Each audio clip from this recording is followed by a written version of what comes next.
This is quite disturbing news coming out of Melbourne. The Demons will confirm a little bit later on. This is just breaking. Jesse Hogan, we've just had confirmation from the Melbourne Footy Club, has been diagnosed with testicular cancer. Initially, obviously, it was a big shock to him, and Thursday was a really rough day, but by the end of Thursday, he was in a positive headspace. He's feeling really good. I spent some time with him yesterday, and his usual sense of humour, making a few jokes. But yeah, he's pretty positive. All we can do as a club at the moment is offer support and help him and his family through this. And we're confident from what we've seen already that he's going to bounce back out of this. He's a very resilient character, and with the support of the club, he's going to get back and play some footy this year. As mates do, we'll get around him and support him through the range of emotions that he might face. There's been some real perspective and maturity shown on his behalf, and I expect him to recover and handle that as well as he has this week, and he'll be back bigger and better than ever, I think. It's 12 months today that I found out, so it brings back memories and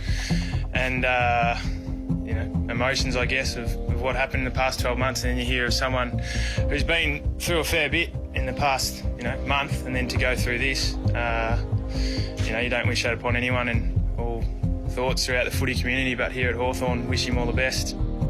I have reached out to him, and no doubt I'll have a chat to him at some stage. I guess when I was in a similar situation, I felt it was nice to talk to someone who'd been through it, so I'll certainly be there for Jesse if and when he would like to talk.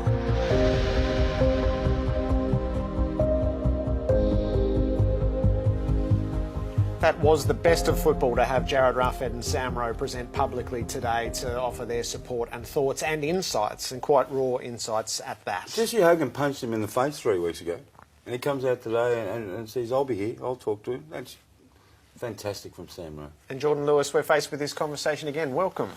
Thanks, boys. Well, it shows that football is more than a game, doesn't it? I mean, whatever happens on the field, if someone is going through a hard time, that Sam can put that aside, and then he's been through it before, so he understands what Jesse has in front of him to offer that support. So just walk us through what happened behind closed doors at Melbourne and how the reality was conveyed. Yeah, so we arrived at the airport to fly out on Friday, and it was funny because there was bottles of water in a room that we never really use, and there was murmurs around that we had a new sponsor, so everyone thought that we'd be going in there and they'd be telling everyone about our new jumper sponsor. So we get in there, and then the news is that Jesse has found out that he's got testicular cancer. That is why he hadn't trained on the Thursday, and that's why he won't be travelling with the team to Adelaide. And he'll require surgery on Tuesday, so he'll be out of action for a fair bit of time. But Jesse was in a good headspace, so that sort of gave the players a little bit of reassurance that he was in a good headspace, and we could sort of deal with it when we got back. So I've been told that Melbourne really took away the unknown a little bit. They gave all the players all the facts. Hey, hopefully you're going to get back in 6 to 8 weeks. It's been discovered early, so there wasn't complete doom and gloom. I'm not trying to paint it as a walk in the park, but you were given enough information to think he's in good hands here and he's in a good space. Yeah, and I think that's important. When you've got 44 guys on the list, you really you care for the bloke, and then the doctor would have 44 guys coming to him saying, is he okay, is he going to be all right? So for them to be up front and tell us exactly what was happening, and sometimes it's hard because you don't know the outcome, but I think in this case it was diagnosed early and it hadn't spread. So he required surgery, and then I think that was just the healing time is now 4 to 6 weeks. What contact have players had with him in this period of time? Yeah, I think so. All the players would have sent Jesse a text message just to say thinking of you, and he's been through a rough couple of weeks, with the passing of his father, and now this. But yeah, had surgery today, and I think he may have flown home to Perth today or either tomorrow, just to mentally get over what has just happened. Did younger players? I mean, they're only young players. They're only people. They wouldn't know anything about testicular cancer. Nothing.